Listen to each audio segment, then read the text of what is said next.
വയനാട് സുൽത്താൻ ബത്തേരിയിൽ കാണാതായ ആളെ വനത്തിൽ മരിച്ച നിലയിൽ കണ്ടെത്തി. മൂലങ്കാവ് സ്വദേശി മോഹനനെയാണ് വീടിനോട് ചേർന്ന പൊന്നച്ചൻ കൊല്ലി വനമേഖലയിൽ മരിച്ച നിലയിൽ കണ്ടെത്തിയത്. കാളിദാസൻ ദേവദത്തുമുണ്ട് വയനാട് നിന്ന്. കാളിദാസൻ, എപ്പോഴായിരുന്നു ഇയാളെ കാണാതായത്? എന്തൊക്കെയാണ് കൂടുതൽ വിവരങ്ങൾ?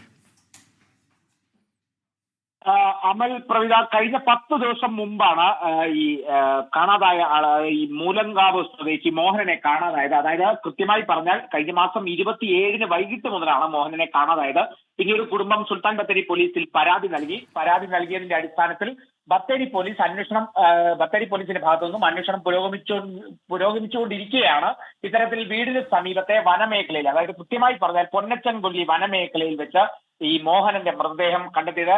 പ്രധാനമായും നമ്മൾ ശ്രദ്ധിക്കേണ്ട ഒരു കാര്യം എന്നാൽ വയനാട് ജില്ലയിൽ ഇത്തരത്തിലുള്ള അസ്വാഭാവിക മരണങ്ങൾ ഏറി വരുന്നു എന്നുള്ളതാണ്. അപ്പോൾ അതിനെ സംബന്ധിച്ചുള്ള അന്വേഷണങ്ങളൊക്കെ തന്നെ ജില്ലാ പോലീസ് മേധാവിയുടെ ഭാഗത്തു നിന്നുമൊക്കെ പുരോഗമിക്കുന്നതും കൂടിയുണ്ട്. എന്തായാലും കാണാതായ ആളെ വനത്തിൽ മരിച്ച നിലയിലാണ് കണ്ടെത്തിയത്. അസ്വാഭാവിക മരണത്തിനാണ് കേസെടുത്തത്.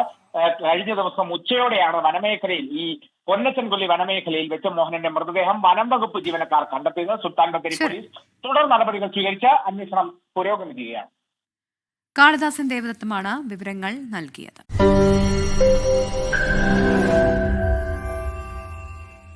ലോകത്തെവിടെയായാലും ഏത് സമയത്തും 24 വാർത്തകളും ഓഗ്മെന്റഡ് റിയാലിറ്റി പാക്കേജുകളും എക്സ്പ്ലെയിനറുകളും വിശദമായി കാണാൻ ഞങ്ങളുടെ യൂട്യൂബ് ചാനൽ നിങ്ങൾക്ക് സബ്സ്ക്രൈബ് ചെയ്യാം.